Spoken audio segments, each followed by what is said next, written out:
Hi there, this is Sean, the Honest Book Reviewer, with another book review. In this video, we're discussing No One Gets Out Alive, written by Adam Nevill. Here's the book. It's a horror. It's told in two parts, so two sections, and I'm not sure if this is a thing with Adam Nevill novels, if they're all in two sections. It's the second book of his I've read, and the first had two sections as well. And the first I read was Ritual, which I did do a video on. But this book, the first section is the best for me. I loved that first section. It was just everything a horror should be. It had psychological horror. It had really paranormal horror in there as well. It had physical horror and suspense as well. It had all different things going for it in that first section. The second section kind of lost its way a little bit, I think, and it delved into the history of the house that's in this story, but it felt repetitive.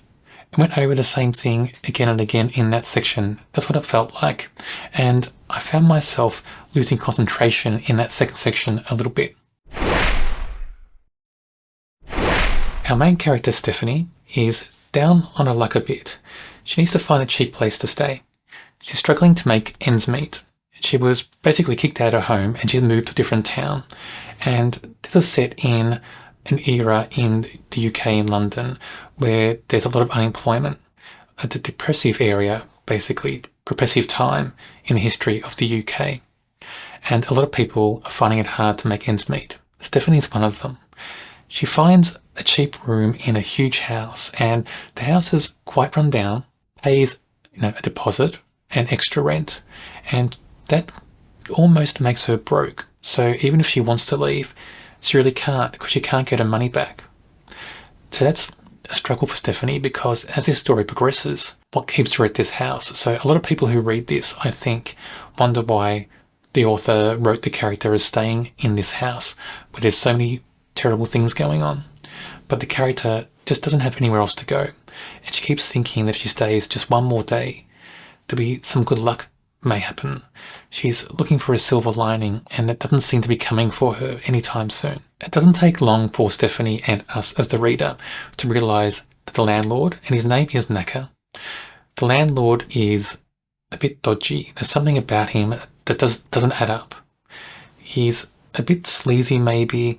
He just may be very strange, very odd, and you get a sense that he's not safe to be around, but he doesn't do anything straight away that makes that concrete.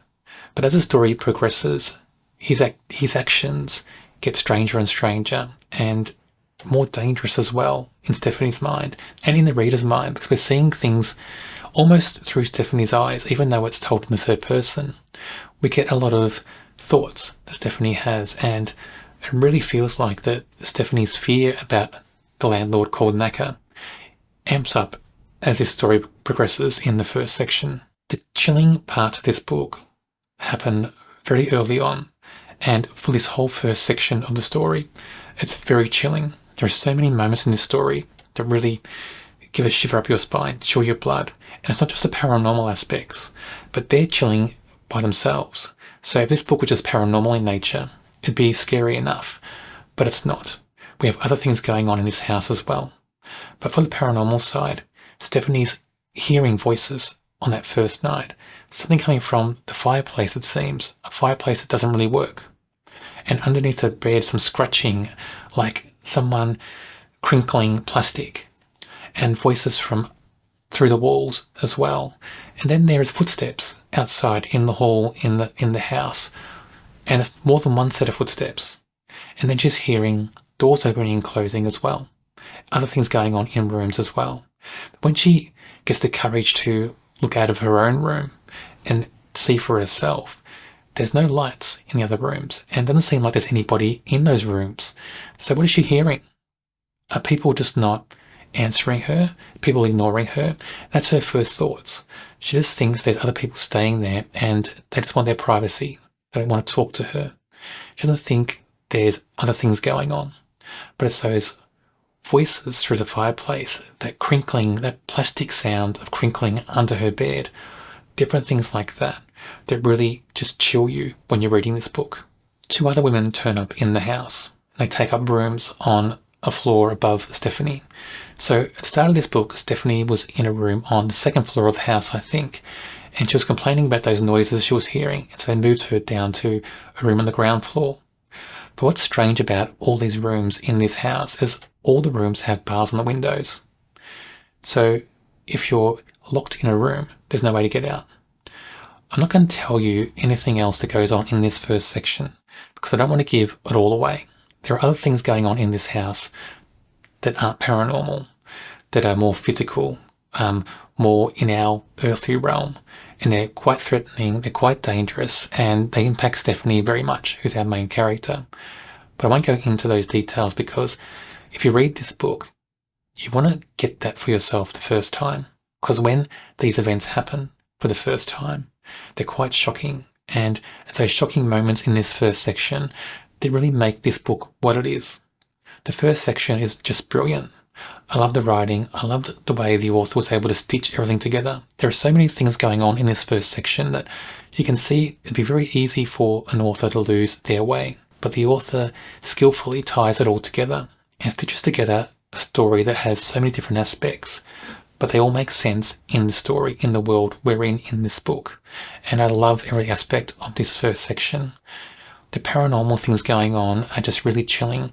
They're some of the best paranormal things I've read in a book for some time. Section 2 advances a few years in the storyline. Now, I can't give too much away about this section without giving away things that happen in Section 1. But what I'll just say in Section 2, we learn more about the history of the house. This section is told very differently. There's a very different tone to Section 2 in this book. Sometimes I get the feeling that it's almost written by a different person. That's what it feels like sometimes. I'm aware it's not. I'm aware the same author wrote both sections, just a tone so different. And I didn't like the telling of the history the way it was done. And it wasn't just told once, it was retold more than once in this section. That just annoyed me a little bit because it distracted from the chilling aspects the author was trying to bring in to this section. I did enjoy different parts of Section 2. There are quite good moments in the book, in that section, especially towards the end, but you have to wade through a lot of things to get there. So overall, I thought the book was well told. Section 1, definitely the best. If the whole book was like Section 1, I think this would have been a 5 out of 5 read. Unfortunately, it's not. Section 2 let the story down quite a bit. Stephanie, our main character. Look, I think a lot of readers are going to wonder why the author wrote her as staying in this house when all the things that happened in that first section were going on. It does make the character seem a little bit less real, but I'm trying to just picture this story in a way that the character feels like she has no other options. She doesn't reach out to people for help and nobody will help her. She can't reach out to her stepmom.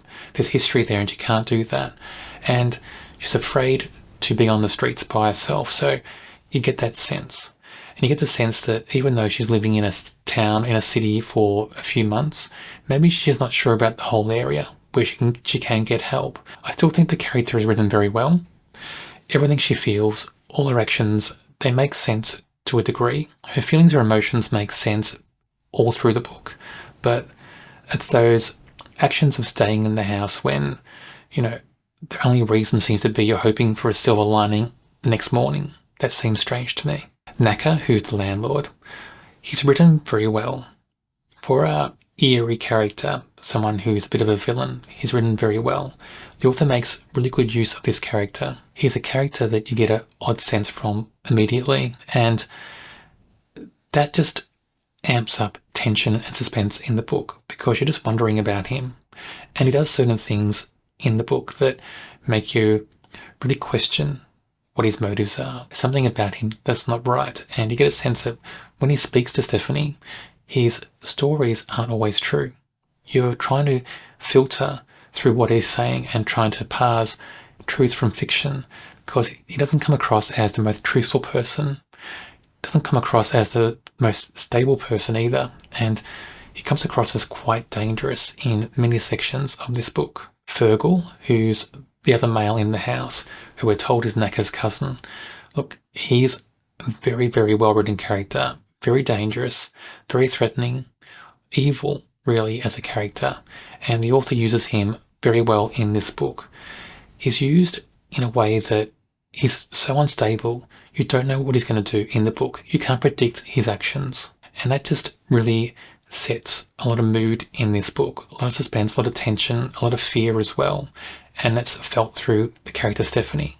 So when you see Fergal in this book, you just immediately know something's going to happen. You don't know what, you don't know to what extent, but you know that you could be shocked, you could be appalled, you could just be disgusted by his actions. You might be surprised that he stops himself and doesn't go as far as you think he's going to go. But you feel all the things that Stephanie feels when you see Fergal. Because when we see him as she sees him. And that's quite a powerful thing in this book. If I separate section 1 and section 2, section 1 would be 5 stars. Section 2 would be maybe 2.5, 3 stars. So overall, I rate this a 3.5 out of 5. The first section is just brilliant. Everything about it. There's so much suspense, tension, fear going through that first section. There's paranormal horror. There's psychological horror. There's physical horror going on as well. All different things in this book. And all the characters in that first section are just brilliant. They're told so well. Even characters that appear only for a very short time. They're very well told and you believe them all. They all make sense. For most of the part anyway. You know, that whole thing about Stephanie, the main character, staying in the house in a room where she's afraid for herself. She's wondering what's going on in the whole house. Not just with people in the house, but with other things going on, and she still stays there. But it is suspending belief to a very large degree in this book. But despite that, the horror elements, all those elements going on, those shocking elements, those chilling moments, they're very powerful, and they make a big impact, and they're very well written. On my channel, I do review many horror books. If you like horror, check out my channel and subscribe. There's also a horror playlist on my channel. It should be on your screen now.